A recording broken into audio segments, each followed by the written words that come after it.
Krishna classes के online platform पर आप सभी का स्वागत है।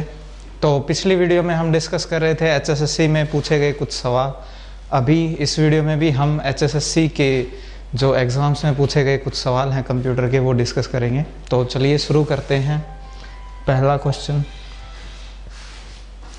देखिए क्या है। Data attribute of the class and the method attribute in the same scope. भाई सेम स्कोप में है। अब ये स्कोप क्या है वो मैं बता देता हूँ आपको, ठीक है। The data attribute will be given. अब ये कंपैरिजन पूछा है कि डाटा एट्रीब्यूट और जो मेथड है उनमें कंपैरिजन पूछा है कि उनकी प्रायोरिटी कैसी होगी। भाई एक की ज़्यादा होगी, एक की कम होगी, या उनकी बराबर होगी, या कोई कंपैरिजन नहीं, इस टाइप से, ठीक है। तो सबसे पहले आप एक चीज़ ध्यान रखिए, ये उप्स का कॉन्सेप्ट है। उप्स मतलब ऑब्जेक्ट ओरिएंटेड प्रोग्रामिंग, ठीक है। और इसके अंदर जो सबसे मेन कॉन्सेप्ट होता है वो होता है क्लास का। कोई भी एक क्लास होगी, जब भी कोई प्रोग्राम लिखेंगे वो क्लास की हेल्प से लिखेंगे। एक क्लास बनाएंगे, उस क्लास में आपका डाटा भी होगा और कुछ मेथड्स भी होंगे, ठीक है। डेटा भी होगा और मेथड्स भी होंगे, और इन सब को यही बात स्कोप की। स्कोप क्या है? जो आपकी ये ब्रैकेट्स है, ये एक स्कोप है। स्कोप मतलब कि ये अवेलेबल कहाँ पे हैं, वो इनकी स्कोप है। अगर ये यहाँ पे लिखे हुए हैं पर पूरे प्रोग्राम में अवेलेबल हैं तो हम बोलेंगे ग्लोबल हैं, ठीक है। और यहाँ लिखे हुए हैं पर ये यहीं पे अवेलेबल हैं, यानी कि इस क्लास से बाहर इनको यूज़ नहीं किया जा सकता, ना ही इनको एक्सेस किया जा सकता है, ना ही देखा जा सकता है। तो उस केस में हम बोलेंगे कि इनकी स्कोप जो है वो कैसी है? लोकल। अगर पूरे में है तो वो उसको बोलेंगे ग्लोबल, ठीक है। ये तो है स्कोप। अब पूछा है कि क्लास की इस स्कोप में डाटा और जो मेथड है इनकी प्रायोरिटी कैसी होगी? तो इनकी प्रायोरिटी होगी इक्वल, एक समान, ठीक है। और ये जो क्लास है, मेथड है, क्या है, ये हम डिटेल से करेंगे जब C++ करेंगे तब। अभी के लिए सिर्फ इतना ही, ठीक है। Next question, which function allow us to access a file in a non-sequential random method? non-sequential और random। अभी देखो यहाँ पे हम क्या कर रहे हैं, किसी फंक्शन के बारे में पूछ रहा है। भाई ये कुछ फंक्शन है, इनमें से कौन सा फंक्शन? एक्सेस ए फाइल। किसी फाइल को एक्सेस करना है तो, और वो भी कैसे? Non sequential. सबसे पहले तो देखिए, मान लेते हैं कोई आपकी कोई फाइल है abc.txt, ठीक है। अब इस फाइल को एक्सेस क्या करना है? आपका प्रोग्राम है कोई P, ठीक है। वो इस फाइल को क्या क्या कर सकता है? या तो रीड कर सकता है या फिर राइट कर सकता है, ठीक है। अब ये दोनों काम करने के दो मेथड हैं, एक सीक्वेंशियल और एक रैंडम।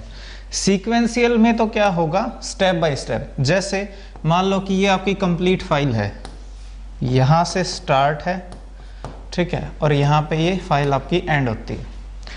अब आपका प्रोग्राम कोई फाइल यहाँ पे अटैच करना चाहता है, या कुछ टेक्स्ट है वो यहाँ पे अटैच करना चाहता है। सीक्वेंशियल मेथड से अगर जाएंगे तो क्या होगा? यहाँ से स्टार्ट करना पड़ेगा। वो one by one step by step यहाँ जाएगा और यहाँ पहुँचेगा, फिर रिकॉर्ड एंटर करेगा, ठीक है। तो ये मेथड कैसा है? सीक्वेंशियल वाला। स्लो है। पहले मेमोरी भी सीक्वेंशियल होती थी, वो स्लो होती थी, इसीलिए हम रैंडम मेमोरी पे आए, ठीक है, रैंडम एक्सेस पे आए। फाइल एक्सेस भी सीक्वेंशियल फाइल एक्सेस स्लो है, इसलिए हम किस पे आए? रैंडम पे आए। अब रैंडम का क्या मतलब है? रैंडम का मतलब है कि हम यहाँ से एक एक स्टेप जाने की बजाय अगर हमें यहाँ डाटा अपेंड करना है, टेक्स्ट जोड़ना है, तो हम डायरेक्ट यहाँ पहुँच जाएं, ठीक है। वो होगा क्या? नॉन सीक्वेंशियल या फिर रैंडम, ठीक है। अब प्रोग्रामिंग की बात चल रही है, इस फाइल को रैंडम तरीके से एक्सेस करना है तो कौन से फंक्शन यूज होंगे? ये आपको ध्यान रखने हैं, सीक एंड टेल, ठीक है। Seek and tell. साथ ही साथ इसमें आपको एक चीज और ध्यान रखनी है,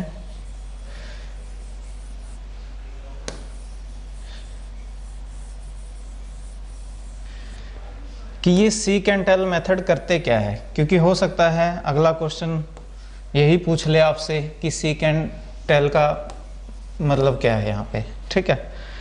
देखिए, सीक एक सीक मेथड है और एक टेल मेथड है।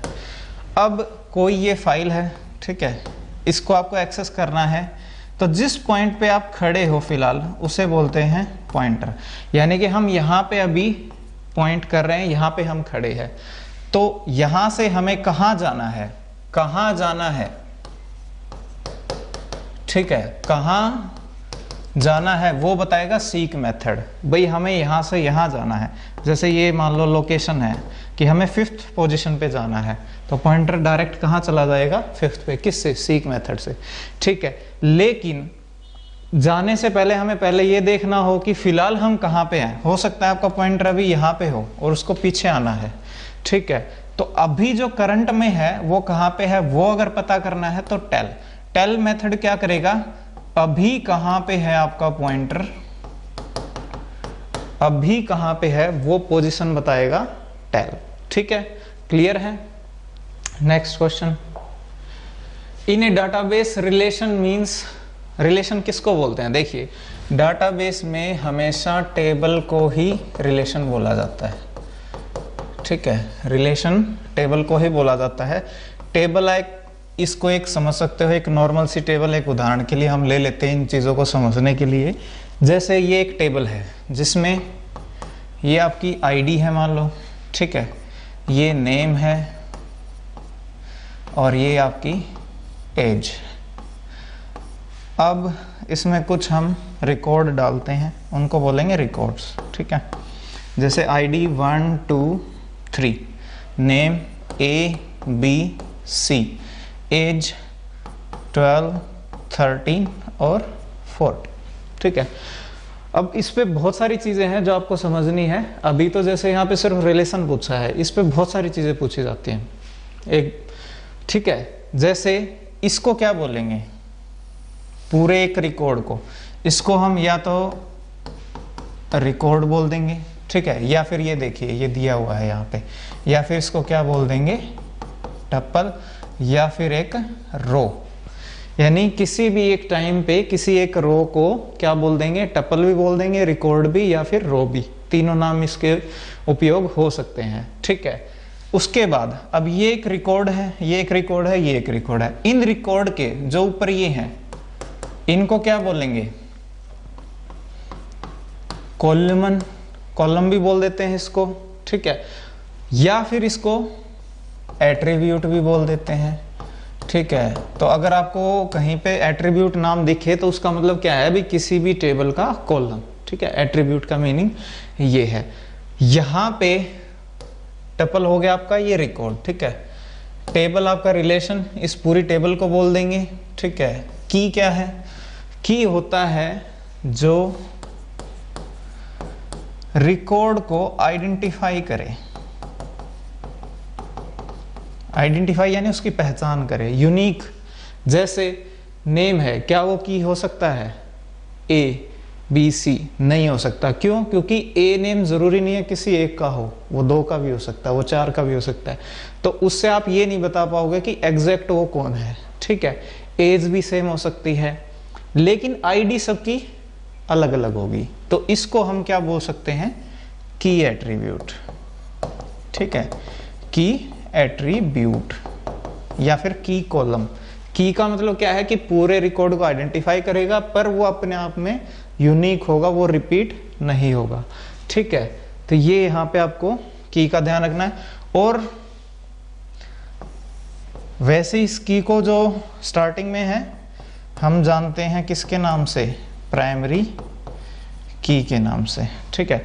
इन कीज के बारे में ज़्यादा डिटेल से हम जानेंगे जब हम डाटाबेस पढ़ेंगे, ठीक है। अभी के लिए हमारा क्वेश्चन था, हमें ये कुछ चीज़ें समझनी थी, तो ये हो गया हमारा, ठीक है, टपल हो गया, रिकॉर्ड हो गया, की हो गया, एट्रीब्यूट हो गया। अब बच गया यहाँ पे आपका डोमेन। अब डोमेन क्या है, देखिए यहाँ पे 2 वर्ड आते हैं आपके, एक डोमेन और एक रेंज, ये भी आपको ध्यान रखना है, ठीक है, एक डोमेन और एक रेंज।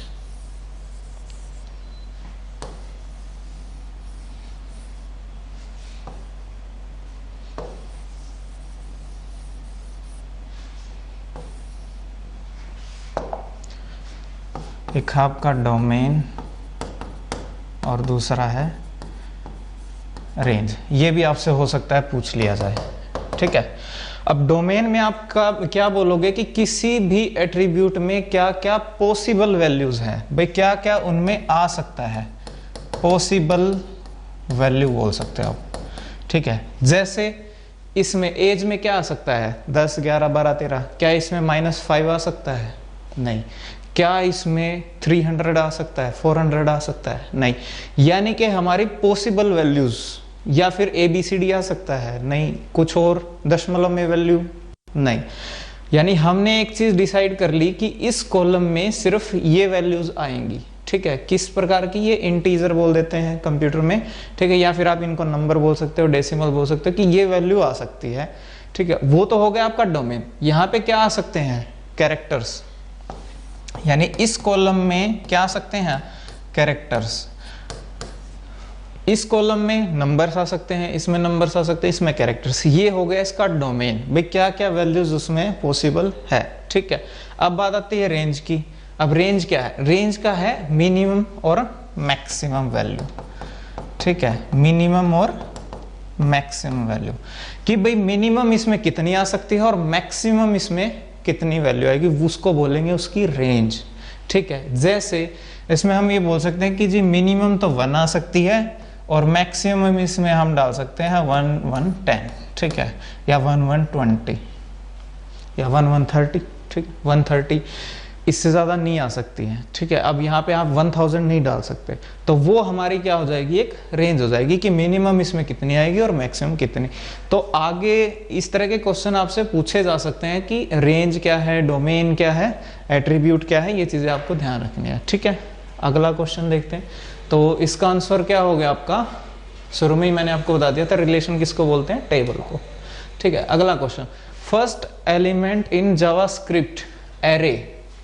देखिए अब एक चीज ध्यान रखनी है आपको, एरे, एरे ये जरूरी नहीं है कि जावास्क्रिप्ट का ही हो, ये सी का भी हो सकता है, C++ का भी हो सकता है, लगभग हर प्रोग्रामिंग लैंग्वेज में एरेज होते हैं, ठीक है। सबसे पहले तो एरे है क्या, एरे को बोल देते हैं कलेक्शन ऑफ सिमिलर या फिर होमोजीनियस, ठीक है, सिमिलर डेटा टाइप्स। जैसे एक नंबर है 2 या फिर कोई एक नंबर है 2.0, ठीक है, ये एक इंटीजर है, ये एक फ्लोट है, ये रियल वैल्यू बोल सकते हैं, ठीक है। अब एरे क्या होगा, ये तो अपने आप में सिंगल आइटम है, एरे क्या है, कलेक्शन है। अब मैं कह दूं आपको कि जैसे ये है एक A5, इसमें है आपका 2, 3, 4, 5, ठीक है। या फिर मैं एक ये ले लेता हूं फ्लोट B, ठीक है, 2.1, 3.1, 5.2, ठीक है, ऐसा कुछ। अब ये आपके एरे हो गए। एरे कैसे हो गया कि एक जैसी डाटा टाइप है, जैसे ये भी नंबर है, ये भी नंबर है, ये भी नंबर है, ये फ्लोट है, ये भी फ्लोट है, ये फ्लोट है, यानी एक जैसी टाइप का ये क्या हो गया आपका कलेक्शन, उसको बोलेंगे एरे। अब ये कोई भी प्रोग्रामिंग हो, चाहे सी हो, C++ हो, जावास्क्रिप्ट हो, ठीक है, आपको यही मानना है इसको। दूसरा, अब बात आती इंडेक्स। इंडेक्स क्या होता है भाई, अपने को ये एलिमेंट इसमें डाल तो दिए, अब ये यूज भी करने हैं, एक्सेस भी करने हैं, तो वो कैसे करेंगे, वो करते हैं हम इंडेक्स से। जैसे मैं कह दूं A of 0, इनका इंडेक्स किससे शुरू होगा, 0 से, 0, 1, 2, जैसे ही हो गया 3, ठीक है। इंडेक्स किससे शुरू होता है, 0 से, तो आपका आंसर तो क्या बन गया, C, ठीक है। एक्सेस करना है कोई, यानी अगर आपको फर्स्ट एलिमेंट एक्सेस करना है तो हम क्या लिखेंगे, A of 0 यानी कि 2.1। ऐसे ही अगर हमें ये वाला चाहिए तो 0, 1, 2, A of 2, ठीक है। इस तरह से एक्सेस करते हैं, यानी इंडेक्स का उपयोग क्या है एरे में, किसी भी उस एरे के एलिमेंट को एक्सेस करने के लिए। एरे क्या है, collection of similar data type, ठीक है, एक जैसी डाटा टाइप का कलेक्शन है। इंडेक्स हमेशा कहाँ से शुरू होगा, 0 से, चाहे वो जावास्क्रिप्ट हो या कोई भी लैंग्वेज हो, ठीक है। Next question, a computer with a large number of instruction is a card, ठीक है। यहाँ पे दो चीज इज कार्ड, आपको दो चीजें ध्यान रखनी है, एक रिस्क और एक सिस्क, ठीक है। ये दो आर्किटेक्चर यूज होते हैं, रिस्क और सिस्क, ठीक है। रिस्क होता है रिड्यूस्ड इंस्ट्रक्शन सेट कंप्यूटर, और सिस्क होता है कॉम्प्लेक्स इंस्ट्रक्शन सेट कंप्यूटर। ठीक है, तो फुल फॉर्म से ही आपका काम चल जाएगा। इसने क्या कहा है कि लार्ज नंबर मतलब वो कैसा है, कॉम्प्लेक्स है। ठीक है, लेस नंबर आ जाता तो रिस्क हो जाता। ठीक है, तो यहाँ पे आपका आंसर क्या होगा, सिस्क। आपको ये चीज ध्यान रखनी है, लार्ज नंबर पूछे, कॉम्प्लेक्स पूछे तो सिस्क, और अगर आपसे पूछे कि कम इंस्ट्रक्शन है, ठीक है, स्पीड ज्यादा है, तो वहां पे क्या होगा आपका, रिस्क। ठीक है, अगला question, which attribute specify the distance between two adjacent cells. Cells जैसे कि मान लो आपकी एक टेबल है, ठीक है, इसमें ये बॉक्सेस हैं, हर एक को क्या बोल देंगे, सेल। जैसे ये सेल 1 हो गई, ये सेल 2, ये सेल 3, ये सेल 4, ये सेल 5, ये सेल 6। ये HTML में होता है आपका टेबल, उसमें होता है। ठीक है, तो इसमें ये पूछ रहा है कि एक सेल से दूसरी सेल के बीच में अगर स्पेस देना हो तो उसके लिए क्या यूज होगा, सेल स्पेसिंग। ठीक है, जो यहाँ पे हम स्पेस देंगे वो। ठीक है, ये चीज आप ध्यान रखना। पैडिंग क्या है इसमें, देखिए स्पेसिंग तो है इन दोनों सेल के बीच में जो स्पेस है, ठीक है, वो। पैडिंग क्या होता है कि मान लो इस सेल के अंदर आपका कुछ है, कोई टेक्स्ट है या कुछ भी है, उस टेक्स्ट की इस बॉर्डर से कितनी दूरी है। ठीक है, यानी यहाँ पे कोई चीज है, उसकी इस बॉर्डर से जो ये बीच में डिस्टेंस है, इसको क्या बोलेंगे, पैडिंग। ठीक है, ये चीज आप ध्यान रखना। ठीक है, ये वर्ड आ जाए, स्पेस, सेल स्पेसिंग, दो सेल के बीच में स्पेस, सेल पैडिंग, किसी भी एक सेल के अंदर कुछ भी डाटा है या कोई एलिमेंट है, कुछ भी है, उसका उसकी उस सेल के बॉर्डर से डिस्टेंस कितना है, वो हो जाएगा आपका सेल पैडिंग। ठीक है, अगर एक वर्ड और आ जाए यहाँ पे, एक टर्म और आ जाए, मार्जिन। ये क्या होगा फिर, मार्जिन क्या होगा, इस सेल का जो आपका ये पेज है या कोई बॉर्डर है मेन, उससे कितनी दूर है ये। ठीक है, वो डिस्टेंस क्या हो जाएगा आपका, मार्जिन। ठीक है, यानी उसके अंदर का जो डिस्टेंस है वो पैडिंग हो गया, उसका बाहर का किसी और चीज से, कोई और आपके एलिमेंट है या कुछ है, उनसे डिफरेंस जो है वो मार्जिन हो गया। ठीक है, कितने हाशिए पर है वो। और सेल स्पेसिंग, दो सेल के बीच में स्पेस। ठीक है, अगला question, which data processing technique can be applied to remove the noise. ठीक है, अब यहाँ पे एक चीज आप ध्यान रखना, यहाँ पे नॉइस ने है ना कंफ्यूजन क्रिएट कर दिया, लोगों को लगा कि भाई ये किसी आवाज की बात हो रही है, और ऊपर से इन्होंने क्या किया, हिंदी में भी ध्वनि लिख दिया। ठीक है, तो अब कंप्यूटर की लाइन में नॉइस थोड़ा सा अजीब सा लग रहा था ये, कि भाई क्या है। ठीक है, जिसने डेप्थ में पढ़ा है, डिटेल में पढ़ा है, वो तो समझ गया, पर जिसको बेसिक कॉन्सेप्ट है उसको नहीं पता ये क्या था क्या नहीं, उसको लगा कि पता नहीं कैसा नॉइस हटाना है। ये नॉइस का मतलब यहाँ पे क्या है कि आपके पास कुछ बहुत सारा, मान लो आपके पास डाटा है, बहुत सारा डाटा है, और उसके ऊपर आपको क्या करना है, एनालिसिस करनी है। उदाहरण के लिए हम ले लेते हैं कि आपके पास जैसे अभी मान लो कोरोना चल रहा है, तो आपके पास बहुत सारा डाटा है कि कितने पेशेंट हैं, कितने टाइम में रिकवर हुए, क्या कुछ है, उनकी एज कितनी है, जेंडर क्या है, वो सब डेटा आपके पास है। अब वहां पे नॉइस क्या है, नॉइस ये होता है कि मान लो आपके पास किसी 4 रिकॉर्ड हैं, ठीक है, पर किसी एक रिकॉर्ड में कुछ डाटा अधूरा है, यानी हो सकता है किसी की एज आपके पास अवेलेबल ना हो, नाम पता हो, एज पता ना हो, ठीक है, या फिर किसी के सिम्टम पता ना हो, कोई एक चीज मिसिंग हो, कोई चीज उसमें मिसिंग हो, वो होता है नॉइस। यहाँ पे डाटा में नॉइस क्या बोलेंगे कि कोई चीजें मिसिंग है, वो कंप्लीट नहीं है आपके पास, या फिर वो इनकरेक्ट है, वो गलत है। तो जब एनालिसिस करोगे तो आप ऐसा तो है नहीं कि बिल्कुल गलत चीजों पे आप एनालिसिस करोगे या डाटा के अभाव में एनालिसिस करोगे। तो उस केस में हम क्या करते हैं कि जो ये डाटा गायब है, जो डाटा अवेलेबल नहीं है, उस पर कुछ मैथ के कुछ फॉर्मूले लगा के, कुछ कैलकुलेशंस करके एक अप्रोक्स वैल्यू निकाल के उसको फिल कर देते हैं। ठीक है, इनकरेक्ट अगर कोई डेटा है तो उसको करेक्ट करते हैं, उस चीज को बोलते हैं डाटा क्लीनिंग। ठीक है। तो नॉइस का मतलब यहाँ पे इनकरेक्ट डाटा या फिर जो डाटा अवेलेबल नहीं है उनकी बातें चल रही है, ठीक है। तो डेटा क्लीनिंग एक मेथड है जो हम यूज करते हैं एनालिसिस करने से पहले, कि भाई उसमें कुछ भी डाटा अवेलेबल नहीं है तो उसको पहले अवेलेबल करें या उस रिकॉर्ड को हटाए, जो भी है वो हमारे मेथड होंगे भाई हम क्या अप्लाई करेंगे, ठीक है। पर उस प्रॉब्लम को हमें दूर करना है ताकि हमारी जो एनालिसिस हो वो असरदार हो, यानी कि ट्रस्टेबल हो, विश्वास योग्य हो, ठीक है। तो ये चीज है डाटा क्लीनिंग। अगला question, in which switching technique A dedicated and A complete physical connection, ठीक है। अब यहाँ पे देखो स्विचिंग के बारे में पूछा है, नेटवर्किंग में स्विचिंग के बारे में। स्विचिंग क्या है कि ये एक पाथ है, कंप्यूटर तक हमने मान लो इसको कनेक्ट किया है, ठीक है। तो इसमें आपकी स्विचिंग का अर्थ है कि एक मैसेज है या कोई डाटा है यहां से यहां तक जाना, तो बीच में कैसे कैसे जाएगा, ठीक है, किस रास्ते से जाएगा, कैसे जाएगा। इसमें आपकी 3 तरह की है। एक तो है सर्किट स्विचिंग,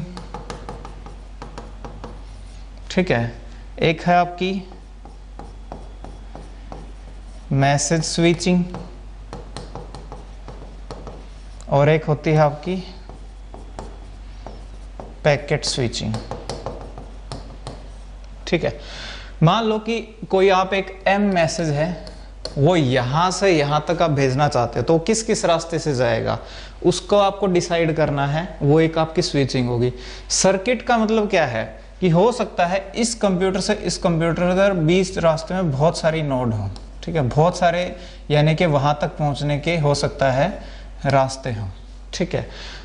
तो सर्किट में क्या है कि आपको एक डेडिकेटेड पाथ दे दिया, यानी कि आपको एक स्पेशल रास्ता दे दिया कि जी इस रास्ते से सिर्फ आप ही भेज सकते हो और किसी को अलाउड नहीं है, यानी आपके पास एक डेडिकेटेड है। जैसे आपने मान लो एग्जांपल के लिए घर पे जैसे इंटरनेट कनेक्शन लिया है, तो आप क्या करो कि एक स्पेशल एक लाइन बिछवा लो, एक्सचेंज से लेके आपके घर तक एक स्पेशल एक लाइन ले आओ कि भाई इस लाइन में और किसी का कनेक्शन नहीं है, सिर्फ हमारा कनेक्शन है। तो उस केस में वो क्या हो जाती है आपकी सर्किट स्विचिंग, ठीक है। अब इसका फायदा भी है नुकसान भी है। फायदा ये है कि स्पेशल पाथ आपके पास है, नुकसान ये है कि जो आपका नेटवर्क है उसका अच्छे से उपयोग नहीं हो पा रहा, क्योंकि वो आपके लिए सिर्फ रास्ता, और हो सकता है आप उसको यूज ही ना करो कई दिन तक, तो वो वेस्टेज है रिसोर्सेज की। उसके लिए ये कुछ तकनीक है जैसे मैसेज स्विचिंग और पैकेट स्विचिंग। अब मैसेज स्विचिंग क्या है, देखिए अभी ये आपका मैसेज जाना है, हो सकता है ये मैसेज आपका 1 गीगाबाइट का हो, ठीक है, हम मान लेते हैं कि 1 गीगाबाइट का ये मैसेज है। तो मैसेज स्विचिंग में क्या है कि ये मैसेज जाएगा पर एक डेडिकेटेड पाथ नहीं होगा, यानी कि वो यहाँ पहुंच गया मान लो, तो यहाँ आके वो डिसाइड करेगा ये वाली जो नोड है कि उसको कहाँ भेजना है आगे, ठीक है, जैसे कि यहाँ भेजना है या फिर यहाँ भेजना है। फिर क्या होगा, मान लो कि उसको यहाँ पे भेज दिया तो यहाँ पे स्टोर किया जाएगा, स्टोर करके फिर यहां से डिसाइड किया जाएगा कि इधर भेजना है या उधर। इसको बोलते हैं स्टोर एंड फॉरवर्ड टेक्निक, ठीक है, स्टोर्ड एंड फॉरवर्ड टेक्निक बोलते हैं इसको। भाई यहाँ पे स्टोर किया फिर आगे भेज दिया एनालिसिस करके कि कहाँ भेजना है, ठीक है, ऐसे।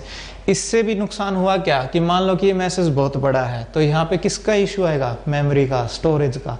तो हमने क्या किया, इस मैसेज को टुकड़ों में बांट दिया, ठीक है, P1, P2, P3 मान लो, ये क्या हो गए पैकेट्स। यानी अब हम क्या भेज रहे हैं कि कंप्लीट मैसेज एक साथ नहीं भेज रहे हैं, अब हम क्या कर रहे हैं, इस मैसेज के टुकड़े कर रहे हैं, छोटे छोटे, हो सकता है 1-1, 2-2 MB के टुकड़े कर दिए हमने।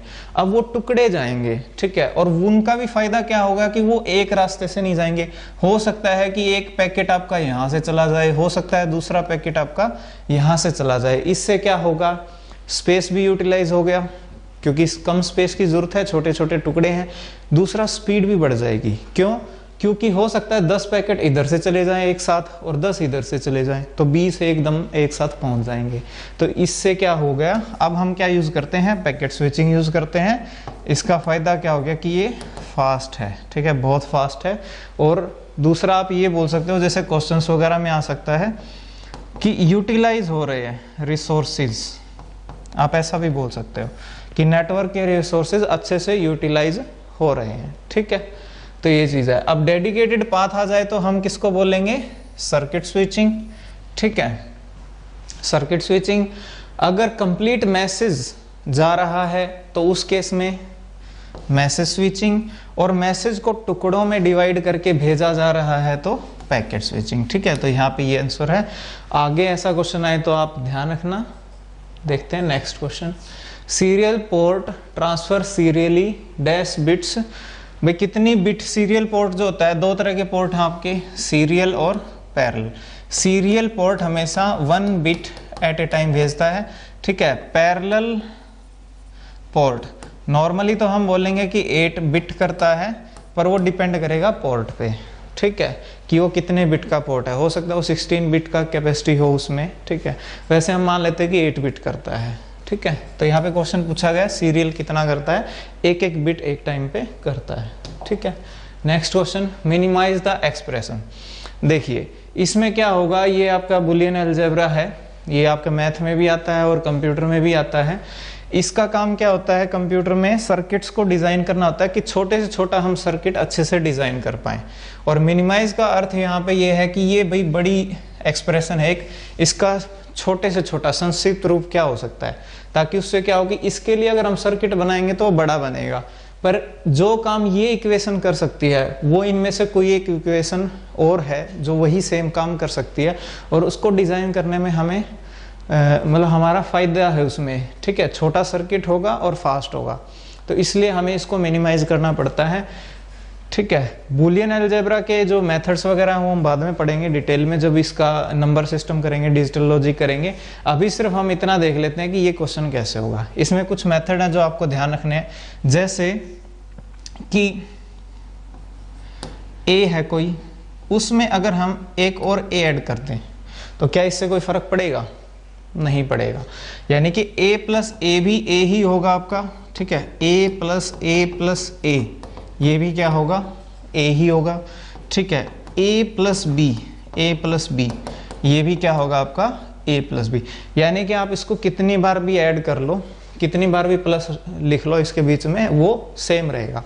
ठीक है, दूसरा a अगर मान लो 0 है तो a का कॉम्प्लीमेंट क्या होगा, a अगर 0 है तो a का कॉम्प्लीमेंट क्या होगा, 1। ठीक है, और अगर मैं ये कर दूं कि a प्लस a का कॉम्प्लीमेंट, तो यहाँ पे अब रिजल्ट क्या आएगा, देखो आप इसकी वैल्यू लेके देख लीजिए। a को एक बार आप 0 ले लीजिए और एक बार 1 ले लीजिए। ठीक है, a को हमने 0 लिया तो यहाँ पे क्या होगा, 0, और यहाँ पे क्या हो जाएगा, 0 का बार यानी कि 1। तो 0 प्लस 1 हमेशा 1 होता है। ठीक है, 1 यानी कि, और अगर हम इसको उल्टा ले लें, जैसे हम ले लें कि a की वैल्यू 1 है। ठीक है, a की वैल्यू 1 है, ये वाला केस ले लेते हैं, तो उस केस में क्या होगा, a प्लस a बार। अगर a की वैल्यू हमने 1 ली तो यहाँ पे क्या आ जाएगा, 1 का बार यानी कि 0। तो 1 प्लस 0 भी क्या होता है, 1।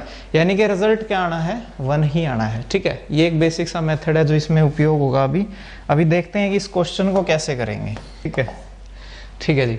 तो अब देखिए इसको मिनिमाइज करते हैं। जैसे अभी आपका क्या है, ये ए बी बार और ए बार बी। ठीक है, कॉम्प्लीमेंट बोलो, बार बोलो।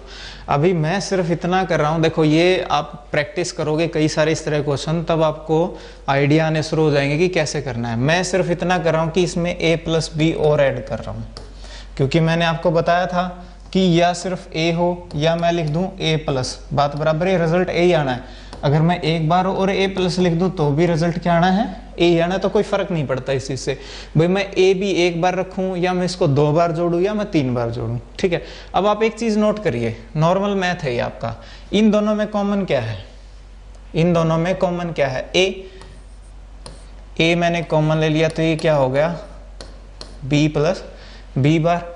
यहां पे क्या कॉमन है, यहां पे आपका b कॉमन है, तो ये क्या बन गया, a बार प्लस a। ठीक है, अभी हमने एक चीज डिस्कस की थी थोड़ी देर पहले कि a में अगर a का बार जोड़ेंगे तो हमेशा क्या आएगा, 1 आएगा। ठीक है, तो ऐसे ही b में b का बार जोड़ेंगे तो क्या आएगा, 1 आएगा। ये हो गया 1 को a से गुणा करेंगे, ये तो क्या बच गया आपका a। ठीक है, यहाँ पे भी ऐसा ही है, ए में ए का बार जोड़ेंगे रिजल्ट क्या आएगा 1, और बी को ब्रैकेट है ए से गुणा करेंगे, पैरेंथेसिस है, गुणा करेंगे तो क्या आ जाएगा आपका बी। तो क्या रिजल्ट आ गया आपका ए प्लस बी। ज़्यादा से ज़्यादा कितने सेकंड का था ये, 5 से 10 सेकंड का क्वेश्चन था ये, ठीक है, A plus B. Next question, in SQL function are use to, देखो इसमें पूछा है कि एसक्यूएल का कौन सा फंक्शन यूज होता है, ये डाटाबेस के बारे में है, और एसक्यूएल किसका है, ये एमएस एसक्यूएल, ये आपको ध्यान रखना है। डाटाबेस के बारे में क्वेश्चन है, और डाटाबेस भी हर कंपनी के अलग अलग हैं, सिस्टम जो है, सॉफ्टवेयर जो है अलग अलग है। एमएस एसक्यूएल ये किसका है, माइक्रोसॉफ्ट का है, ठीक है, एक ओरेकल भी है, एक माई एसक्यूएल भी है, ठीक है, तो ये चीज़ आपको याद रखनी है। एक डी बेस भी है, यानी बहुत सारे आपके डाटाबेस हैं। फायर बेस है, हो सकता है आपसे पूछ लिया जाए फायर बेस क्या है, फायर बेस भी एक डाटाबेस सिस्टम है, ये गूगल वालों का है, ठीक है। तो ये चीज़ें आपको यहाँ पे ध्यान रखनी है एसक्यूएल डाटाबेस के बारे में। अब यहाँ पे जो सवाल पूछा गया है वो क्या पूछा गया है कि फंक्शन के बारे में पूछा गया है। तो कुछ बेसिक से फंक्शन होते हैं जो अप्लाई किए जाते हैं आपकी टेबल पर, ठीक है। अभी जो ये पूछ रहा है क्या कि किसी भी कॉलम पर, देखो कॉलम लिखा हो, कॉलम या जो अभी हमने डिस्कस किया था कुछ देर पहले कि ये हमारी मान लो टेबल है, ठीक है। इस टेबल में ये क्या हमारे कॉलम है, जैसे C1 C2 C3 C4। इन कॉलम पे इनमें से कौन सा फंक्शन उपयोग होगा, तो इनमें वैसे भी देखा जाए तो एक ही फंक्शन है बस, और कोई फंक्शन है ही नहीं, ठीक है। ये भी कोई फंक्शन नहीं है, ये भी कोई फंक्शन नहीं है, ये भी कोई फंक्शन नहीं है। ये सिर्फ क्लोज हैं जो इसमें से डाटा निकालने के काम आते हैं। ये जब हम डाटाबेस पढ़ेंगे तो हम पढ़ेंगे कि कैसे क्वेरीज करते हैं, उनमें इनका उपयोग होगा। ऑर्डर बाई, बिटवीन, इन, ठीक है। एग्रीगेट सिर्फ एक फंक्शन है जो इस पे किसी भी पर्टिकुलर कॉलम पे अप्लाई किए जा सकते हैं। पर यहाँ पर भी आपको एक चीज ध्यान रखनी है, हो सकता है इस क्वेश्चन को घुमा के पूछ ले कि इसमें दो आपके मान लो कॉलम है, ठीक है, एक में अल्फाबेट हैं जैसे कि ABCD हैं और एक में नंबर्स हैं 1 2 3। तो इनमें से किस पे ये परफॉर्म कर सकते हैं, किस पे ये फंक्शन लागू कर सकते हैं, जिसमें सिर्फ क्या है, नंबर्स हैं, यानी इन कैरेक्टर्स पे ये नहीं हो पाएगा। ये भी आपको ध्यान रखना है, हो सकता है आगे आपसे पूछ ले ऐसा कुछ। तो जिसमें नंबर्स हैं, जिस कॉलम में नंबर्स हैं, उन्हीं पे हम एग्रीगेट फंक्शंस लगा सकते हैं, कैलकुलेशन कर सकते हैं, जैसे कि एवरेज, सम, मिनिमम, मैक्सिमम, इस तरह के फंक्शंस, ठीक है। तो ये चीज आप ध्यान रखना। Next question, where care to. अब ये क्या है, ये भी आपका क्वेश्चन किसका है, डाटाबेस का। तो इस हिसाब से डाटाबेस आपके लिए बहुत इंपॉर्टेंट है, आपको पढ़ना चाहिए क्या होता है क्या नहीं, ठीक है। वेयर केयर टू ये एक डाटाबेस की टाइप है। इसमें पूछा है कि इस टाइप में कितने कैरेक्टर स्टोर किए जा सकते हैं, तो इसमें किए जा सकते हैं 4000 कैरेक्टर स्टोर किए जा सकते हैं। अब ये 4000 आप इनको चाहे कैरेक्टर्स बोल लो, ठीक है, या फिर 4000 इसको बाइट्स बोल लो। क्यों, क्योंकि एक बाइट और एक कैरेक्टर इक्वल होते हैं, ठीक है। तो वो कोई भी टर्म यूज कर सकता है एग्जाम में, आपको ये चीज ध्यान रखनी है। इसके अलावा जैसे इसने वेयर केयर टू पूछा है, कुछ एक दो और भी होती हैं, जैसे कि इंटीजर, ठीक है, डाटाबेस में एक होती है बिग इंट, एक होती है नॉर्मल वेयर केयर, ये भी आपसे पूछ सकते हैं। और इसमें ऐसे ब्रैकेट भी देते हैं, एक होता है डेसिमल। तो कुछ और भी टाइप हैं, इससे ज़्यादा डिटेल में हम जब डाटाबेस पढ़ेंगे तब करेंगे। अभी बेसिक सिर्फ आप ये देख लीजिए, जैसे इंटीजर है, बिग इंट है, ठीक है। इंटीजर आपका 32 बिट स्टोर करता है साइज, और इसका 64 बिट होता है। वेयर केयर कैरेक्टर्स के लिए होता है। अगर लगा दें n आगे तो उसका अर्थ हो जाता है यूनिकोड, यानी कि वो हिंदी, इंग्लिश, पंजाबी सभी भाषाओं को रिकॉर्ड कर सकता है, सिर्फ ना संस्कृत, कोई भी पंजाबी, कुछ भी नहीं, वो सिर्फ इंग्लिश को ही स्टोर कर सकता है। तो एन वेयर केयर आगे लगाना पड़ता है। यहाँ पे कुछ नंबर लिख देते हैं 2 23 ऐसा कुछ। इससे का अर्थ क्या है कि 23 उसमें कैरेक्टर स्टोर किए जा सकते हैं, ठीक है। अगर ऐसा कुछ है, डेसिमल है और यहाँ पे दिया हुआ है 10 और 2, इसका मीनिंग क्या है कि एक डेसिमल नंबर स्टोर किया जा सकता है दशमलव वाला, जिसमें क्या होगा कि टोटल आपके डिजिट्स 10 हो सकते हैं, ठीक है, जिसमें से लास्ट के 2 डिजिट क्या होंगे आपके दशमलव के होंगे, यानी दशमलव के बाद आपके 2 डिजिट आएंगे और उससे पहले आपके कितने बच गए 8, ठीक है। तो ये इस तरह का भी सवाल आपसे पूछ सकते हैं, ऐसा कुछ दे के ये पूछ सकते हैं कि बिना दशमलव के जो नंबर है यानी दशमलव से लेफ्ट साइड में है वो कितने स्टोर हो गए यहाँ पे, तो 8 स्टोर होंगे, ठीक है। तो इन डाटा टाइप्स के बारे में हम डाटाबेस जब पढ़ेंगे उसमें डिटेल में पढ़ेंगे, ठीक है। तो आज के लिए इतना ही इस वीडियो में, बाकी कुछ क्वेश्चंस और हैं वो हम नेक्स्ट वीडियो में डिस्कस करेंगे। धन्यवाद।